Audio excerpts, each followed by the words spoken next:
Honorable Speaker, on the onset, on the economic sense of it, everyone should support a lean government.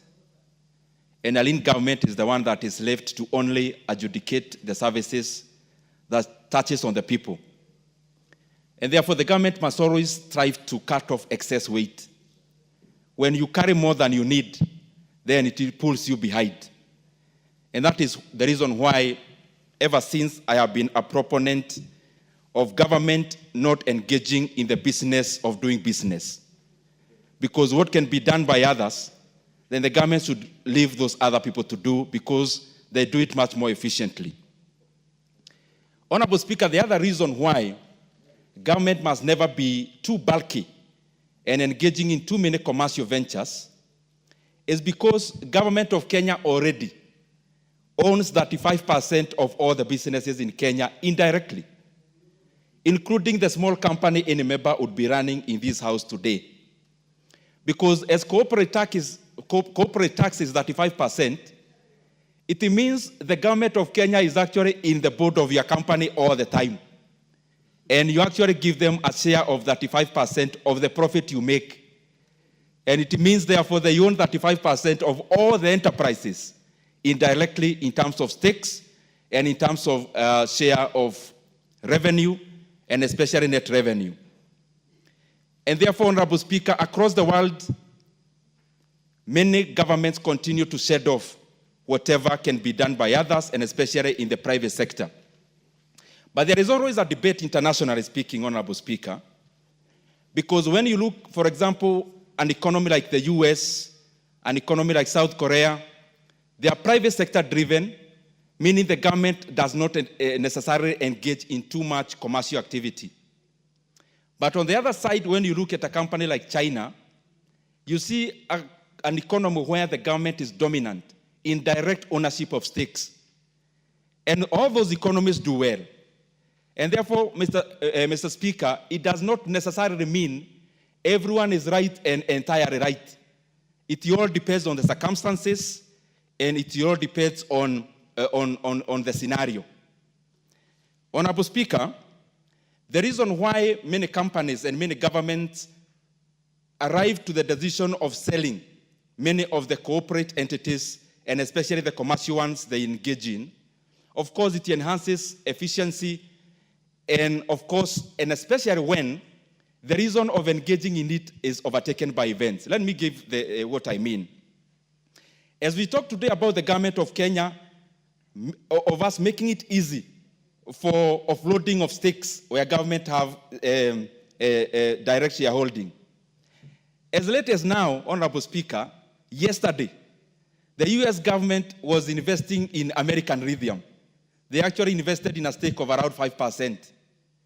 In the last 1 month, the US government actually invested $9 billion into Intel. Intel, which was previously a private company. Why? Investments in commercial entities when it comes to the sovereign must be guided on strategic decisions. Why are you engaging in that reason? The reason why you find in Kenya the oldest banks in Kenya, they are national banks in terms of they were previously owned by the state. It was because of the barrier of entry. The barrier of entry of starting a bank back then could only be managed by the sovereign, which is the country, or which is the government. But also the confidence. There are areas, for example, in banking, around that time when it was a novelty, that no one could actually trust an individual person as an investor with their own money when they held ownership of the bank. And those are the reasons why we find, for example, National Bank, Kenya Commercial Bank, had to be started by government that time because of those reasons. But those reasons have been overtaken by events. And the reason why I say so, Honorable Speaker, there is a lot of inefficiency in government-controlled companies in sectors that are booming. Take, for example, Consolidated Bank. Consolidated Bank is over 98% owned by GOK in various forms. But if you look at a bank like Equity Bank is newer than Consolidated Bank. But Consolidated Bank is actually having now net capital as we talk now, when Equity Bank now have shareholders' funds of over 300 billion Kenya shillings, which is core capital. And their profitability, again, are very diverse. So those strategic decisions back then could not hold today. The strategic decision of the US government investing in a chip-making company in aid of AI in the name of Intel is a today agenda, and therefore it is relevant. The reason for the US government investing in American lithium yesterday for a stake of 5% and also taking some of the risks out of where they are mining lithium, Honorable Speaker, is also based on the current global economy, strategic decision making. And therefore, we must always audit and find what is it that is making strategic sense, what is it that is not making strategic sense, so that we can float as much as possible to the private sector to do what they know best. Honorable Speaker, let me talk about how we should spend the money. The previous agenda was about Kenya Pipeline. And Honorable Speaker, my take would be this. For any company that goes through a listing, through an IPO, we must always reserve around 5 to 10% of the proceeds to invest back in other entities, and especially in alternative ways of offering the same service. What do I mean? As we offload any company, then you must take this money, create a venture capital, and invest in other current growth kind of institutions around the same sector. Green energy, and any other thing around power sector, for example, or energy sector. So that as you offload this, you are incubating some others. So that you don't get a time when you've already offloaded your entire portfolio. Honorable Speaker, let me talk something about the current capital markets, because it's very important even for the agenda we had about Kenya Pipeline, and even this bill. Honorable Speaker, capital market is everything about international capital flow. The US, for example, capital markets in equity side alone is double the size of the US GDP. Because all the companies listed in the US, their valuation cumulatively is around 62 trillion US dollars. In the income sectors, in the fixed income side, it is over 55 trillion. What do I mean, Honorable Speaker? If you compare the same with our capital markets here, it is too small, Honorable Speaker. And therefore, we must make every effort to make it more bigger and attractive. But this is the catch, Honorable members. I am one of the people who would never actually vouch for the listing of Kenya Pipeline. And I'll give you a very practical reason.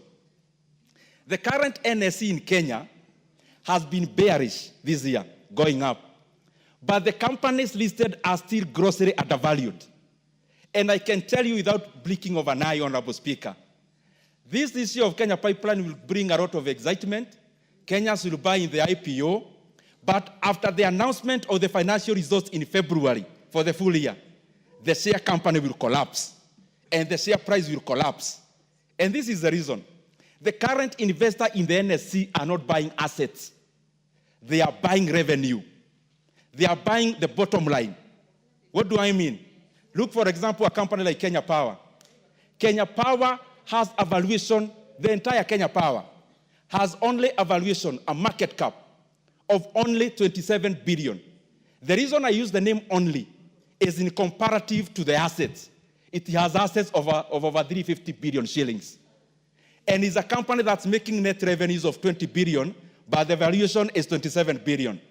Now, a company like Kenya Re, a company has net assets of over 51 billion, net assets.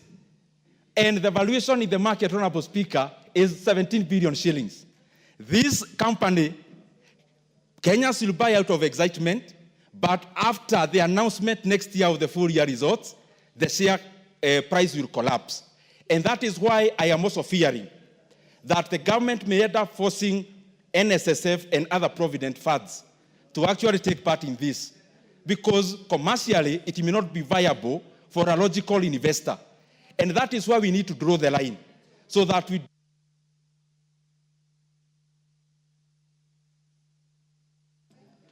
Honorable Ndindi Nyoro will be given 2 more minutes. And Honorable Speaker, I think I have made that point. The current investor is not buying assets. The current investor in the market is buying net revenue. And if you look at the profitability of Kenya Pipeline, last year was 6.8 billion. Average for 5 years is 5 billion. An equivalent company in the NSE making a profit of 5 billion, including a bank, the valuation is not more than 35 billion. So that is the kind of valuation that investors are going to encounter as we come on next. The other thing is control. We fight government-owned entities, Honorable Speaker. Government owns 18% of KCB, but then control 100% of the board. That is one of the things that even the listing of the asset that will be listed should be captured. That the government cannot own 35% of an asset, then control 100% of the board. The other 65% should be given board positions. And if the government is giving the CEO, then the chairman should not be from the government, should be from the private sector. Honorable Speaker, the real valuation I was talking about, this is a topic I can talk about the whole day, Honorable Speaker. If you look at a company like Kenyans, the valuation is around 55 billion.